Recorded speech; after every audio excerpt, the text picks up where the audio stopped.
నాగర్ కర్నూలు జిల్లా కుమ్మెర జాతరలో దర్శనం టికెట్ 100 రూపాయలకి రసీదు కావాలని అడిగినటువంటి దళిత అట్లాగే రజక కుటుంబాలపై ఆ గుడి పెత్తందారి ఉన్నటువంటి శ్రీనివాసరెడ్డి, మధురెడ్డి, శ్రీకాంత్ రెడ్డితో పాటు ఇతర పెత్తందారులు దాడి చేసి అత్యంత కిరాతకంగా కొట్టి ఒక పసిపాప మరణానికి కారణమైనటువంటి ఘటన బయటపడడం ఆందోళన కలిగించేటటువంటి అంశం.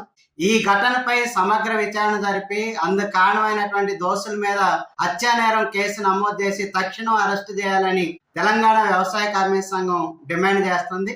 కానీ పోలీసులు బాధితులు ఇచ్చినటువంటి ఫిర్యాదును పక్కన పెట్టి ఎవరైతే దాడి చేసి పసిపాప మరణానికి కారణమైనటువంటి అగ్రకుల పెత్తందారులు ఉన్నారో వాళ్ళు ఇచ్చినటువంటి ఫిర్యాదు ఆధారంగా బాధితుల మీదే రివర్స్ కేసు పెట్టడం ఆందోళన కలిగించేటటువంటి అంశం. తక్షణం రివర్స్ కేసు పెట్టినటువంటి ఎస్ఐ ఇతర పోలీసుల్ని విధుల్లో నుంచి తొలగించాలి.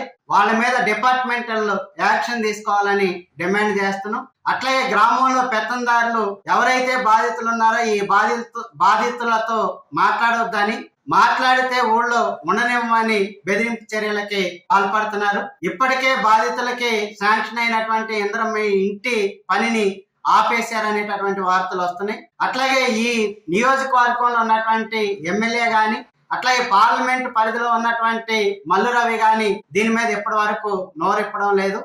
దీనికి ప్రధాన కారణం ఆ జిల్లాలో ఉన్నటువంటి అగ్రకుల పెత్తందారులు మొత్తం కూడా రాష్ట్రంలో అధికారంలో ఉన్నటువంటి ముఖ్యమంత్రి అండదండలు చూసుకొని అధికారంలో ఉన్నటువంటి పార్టీ నాయకులు అట్లాగే ప్రజాప్రతినిధుల అండదండలు చూసుకొని ఈ చర్యలకి ఒడిగడుతున్నారు అనేది అర్థమవుతుంది. తక్షణం ముఖ్యమంత్రి ఈ ఘటన మీద స్పందించాలి.